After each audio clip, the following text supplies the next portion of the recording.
आज फिर से जिंदगी की नई शुरुआत करते हैं। चलो वक्त से बात करते हैं। आज खामोशी को तोड़कर एक आवाज रखते हैं। चलो अल्फाजों से बात करते हैं। आज गम को भुलाकर होठों पे मुस्कान रखते हैं। चलो खुशियों से बात करते हैं। आज तन्हाई को छोड़कर भीड़ में पांव रखते हैं। चलो रास्तों से बात करते हैं। आज मुश्किलों को दूर कर उससे लड़ते हैं। चलो हिम्मत से बात करते हैं। आज फिर से जिंदगी की नई शुरुआत करते हैं। चलो वक्त से बात करते हैं। आजकल इंसान के जीवन की परिस्थिति और हालात ऐसे हो गया है कि इंसान संघर्ष के दौर से गुजर रहा है। ऊपर से पैंडेमिक महामारी जैसे हालात इंसान को मेंटली, फिजिकली, इमोशनली वीक बनाता जा रहा है। पर आपको घबराने की कोई ज़रूरत नहीं। मेंटली, फिजिकली, इमोशनली और स्पिरिचुअल मजबूती के लिए और शांति के लिए ओम शांति यानी ब्रह्मा कुमारी ऑर्गेनाइजेशन अपना अहम भूमिका निभा रहा है। ब्रह्मा कुमारीज के 140 कंट्री में 8500 से अधिक सेंटर है, जहां आप अपने स्पिरिचुअल नॉलेज को बढ़ाने के साथ साथ अपने जीवन शैली को बेहतर कर सकते हैं। तो चलिए इसे समझते हैं। आज हमारे साथ है बीके राजू भाई, जो अपना अनुभव साझा करेंगे। राजू भाई, आप अपना परिचय दें। ओम शांति। मेरा नाम बीके राजू भाई है और मैं दाबड़ी एक्सटेंशन नई दिल्ली में रहता हूँ और साप्ताहिक की मार्केट में हमारा कपड़े का काम है। तो राजू भाई, मेरा आपसे एक सवाल है कि आप ब्रह्मा कुमारी ऑर्गेनाइजेशन से कैसे जुड़े? ब्रह्मा कुमारी संस्था के बारे में मुझे कुछ पता नहीं था। मैंने कभी देखा नहीं था, कभी भी सुना नहीं था। एक दिन अचानक की बात है, 2002 में मैं दुकान लगा करके साप्ताहिक की मार्केट में बैठा था। तो तभी मैं देखता हूँ कि हमारे सामने कुछ भीड़ सी हो रही है। तो मैंने सोचा ये भीड़ कैसी हो रही है, तो मैं भी अपनी दुकान से उठ के चला गया और वो भीड़ है ना, मैं देखने लग गया जा कर के। तो मैंने देखा जाके वहाँ पे चित्र समझाए जा रहे थे, तो मैं भी खड़ा हो गया। तो तभी एक भाई जी की नज़र हमारे पे पड़ती है और वो कहते हैं कि भाई जी आप वहाँ क्यों खड़े हैं, आप इधर आओ, मैं आपको कुछ चित्र समझाता हूँ। तो मैंने कहा ठीक है जी। तो मैं आगे को चला गया, तो मुझे वो चित्र समझाने लगे। जैसे मुझे चित्र समझाए तो मुझे लगा कि ये क्या चीज़ है। बता तो बहुत अच्छा रहे हैं, लेकिन मैंने कभी सुना नहीं है, देखा नहीं है।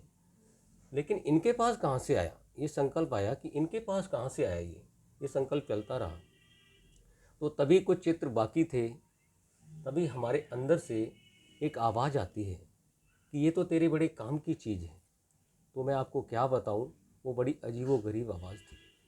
वो हमारे दिलो दिमाग में गूंजने लगी। उस आवाज़ को मैं आज भी याद करता हूँ तो रोमांच खड़े हो जाते हैं। वो चित्र समझकर और मैं अपनी दुकान पे आके बैठ गया, तो वो हमारे दिलो दिमाग में आवाज़ गूंजती रही। और मैं अपने घर पे आया। रात को मैं ठीक से सोया भी नहीं। जो मैं एड्रेस लाया था उसी एड्रेस से सवेरे सेंटर पहुंच गया। तो वहाँ पे बीवन जनकपुरी में ममता बहन जी के यहाँ गीता पाठशाला है। तो उनके घर पे पहुँचा, बहन जी से मुलाकात हुई। तो उन्होंने कहा भाई जी सेंटर तो यही है, लेकिन आपका 7 डेज कोर्स कल से होगा। हरिनगर से कमलेश दीदी आते हैं, वो आपका 7 डेज कोर्स कराएंगे। तो मैंने कहा ठीक है बहन जी, मैं कल आ जाऊँगा। तो मैं अपने घर पे आ गया और घर पे आया तो उस दूसरे दिन भी मैं पहुंच गया, पहले दिन की भांति पहुंच गया और बहन जी से मुलाकात हुई। तब तक दीदी भी आ गए। तो दीदी से ओम शांति किया। दीदी ने हमारा कोर्स शुरू कराया। तो कोर्स शुरू करवाने से पहले मैं आपको बताऊं कि हमारे मन में अनेक प्रश्न चल रहे थे, जैसे कि मैं कौन हूँ, कहाँ से आया हूँ, हमारा उद्देश्य क्या है, परमात्मा से हमारा संबंध क्या है, आदि आदि। तो दीदी ने सबसे पहला लेसन कराया स्वयं की पहचान। आप कौन हैं? आप एक आत्मा हैं। आत्मा लाइट स्वरूप है। परमात्मा का परिचय दिया कि वो एक पिता है आपका, वो भी लाइट स्वरूप है। जब हम उस स्वरूप में उसको याद करते हैं तो किरणें आने लगती हैं और हमें मदद का अनुभव करते हैं। तो इस प्रकार दीदी ने मुझे बताया कि हिंदू, मुस्लिम, सिख, ईसाई आपस में हम भाई भाई, तो सबका पिता भी एक ठहरा। तो इस प्रकार दीदी ने हमें तमाम रहस्यमयी जानकारी दी, जिससे हमारे मन की हलचल समाप्त हो गई, प्रश्न समाप्त हो गए, मन का भटकना बंद हो गया। तो इस प्रकार दीदी ने हमें कोर्स कराया और हमारा कोर्स समाप्त हुआ। तो मैं आपको एक बात और बताना चाहूँगा कि बचपन में मैंने भक्ति बहुत की है। जैसे कि मैं बताऊं आपको, मैं 5 साल का बच्चा था, तो हमारे घर में कुछ केले के पेड़ खड़े थे। तो वो केले के पेड़ के नीचे मैं क्या करता था, इधर उधर से पत्थर ला करके रखता था और अगरबत्ती जला करके पूजा करता था। तो ये खेल हमारे घर में सभी देखते थे। और 5 साल का बच्चा अगर ऐसे कारनामे करे, और जिस घर में सभी नॉनवेज वगैरह खाते हों और उस घर में ऐसा बच्चा जन्म ले, तो आश्चर्य की बात है। तो मैं ऐसे करता रहा, लेकिन मुझे कौन करा रहा है, पिछले जन्म के संस्कार थे या परमात्मा की मदद कहो, मुझे नहीं पता। मैं करता रहा। धीरे धीरे आयु बड़ी हुई, मैं हनुमान जी के मंदिर जाने लगा और हनुमान जी के मंदिर में जाकर के मैं घंटी बजाता था और हनुमान चालीसा पढ़ता था। तो वो हनुमान चालीसा मुझे आज भी कंठ है। उसके बाद फिर मैंने शंकर जी का व्रत किया, सोमवार का व्रत रखता था। कई साल तक मैंने शंकर जी का व्रत किया। तो इस प्रकार मुझे लगा कि ये परमात्मा ने मुझे भक्ति का फल दिया है। तो मैं इस प्रकार ब्रह्मा कुमारी संस्था से जुड़ा। तो मैं अपने दर्शकों को ये कहना चाहूँगा कि अगर आपके मन में भी उठते हैं ऐसे सवाल, मैं कौन हूँ, मेरे जीने का उद्देश्य क्या है और मैं इस दुनिया में क्यों पैदा हुआ हूँ, तो आप भी इसे समझ सकते हैं। तो राजू भाई, मेरा आपसे अगला सवाल है कि आपने यहाँ क्या सीखा और आपको क्या प्राप्ति हुई। ब्रह्मा कुमारी संस्था में मैंने बहुत कुछ सीखा और बहुत कुछ पाया। वो मैं अभी आगे आपको बताऊंगा। कि ब्रह्मा कुमारी संस्था में सबसे पहले तो निस्वार्थ प्रेम सिखाया जाता है, व्यवहार करने की कला सिखाई जाती है, मानो कलापूर्ण जीवन बनाया जाता है। और वो कलाएं भी हमारे जीवन में भर गई। तो बहुत प्राप्ति की मैंने, और कई रूपों से प्राप्ति की, जैसे कि शारीरिक रूप से, मानसिक रूप से, सामाजिक रूप से, आर्थिक रूप से, आध्यात्मिक रूप से शक्तियों का निखार हुआ, गुणों का विकास हुआ, आदि आदि। तो मैं आपको एक बात बताना चाहूँगा कि पहले मुझे क्रोध बहुत आता था, और क्रोध भी सबका अलग अलग होता है। हमारा भी क्रोध बड़ा जटिल था। वो क्रोध ठीक करने का मार्ग भी मुझे इस ब्रह्मा कुमारी में मिला, जो असंभव को संभव परमात्मा ने किया, जो मुझे कहीं भी नहीं मिला, क्रोध ठीक करने का मार्ग। तो क्रोध कैसा था मैं बताऊँ आपको, कि जैसे कि अगर हमारी मिसेज ने कुछ कह दिया तो मैं उनको पिटाई लगा देता था, और ये आए दिन होता ही रहता था। और जैसे खाना खाते पे बोल दिया कुछ भी, तो मैं खाना ही फेंक देता था। तो हमारे कमरे की दीवारें हैं ना, लाल हो गई थी। तो वो दीवारें मैं आज भी याद करता हूँ, और ब्रह्मा कुमारी की प्राप्ति मैं याद करता हूँ, तो मुझे ऐसा लगता है कि ये भगवान सचमुच में मुझे मिल गए। तो असंभव को संभव परमात्मा ने ये कराया। तो अभी क्रोध नाम मात्र को जो रह गया है, कितना क्रोध था सोचो आप।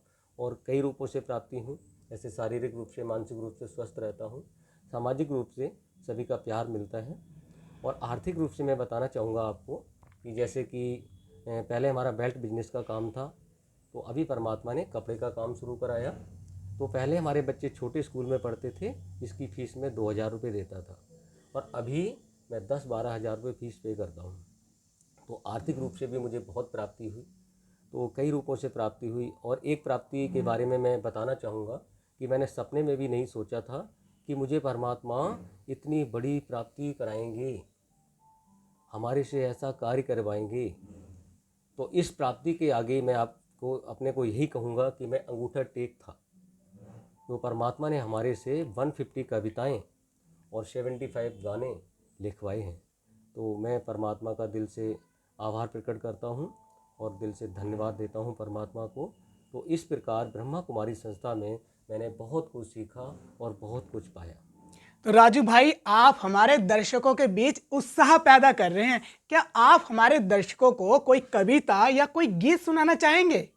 जी हाँ, एक मैं कविता जो लिखी हैं उनमें से मैं एक कविता आपको सुनाना चाहूँगा कि करता नहीं मैं तो तारीफ़ उसकी, करता नहीं मैं तो तारीफ़ उसकी, एक बार खुद आजमा करके देख लो, और मिल जाएगी मन को शांति तुम्हारे, मिल जाएगी मन को शांति तुम्हारे, एक बार सेंटर पे आकर के देख लो। और देखा ना होगा कभी दोस्त ऐसा, देखा ना होगा कभी दोस्त ऐसा, और मीत उसको सच्चा बना करके देख लो। और सोई ना होगी कभी नींद ऐसी, सोई न होगी कभी नींद ऐसी, गोदी में उसकी खुद को सुला कर के देख लो।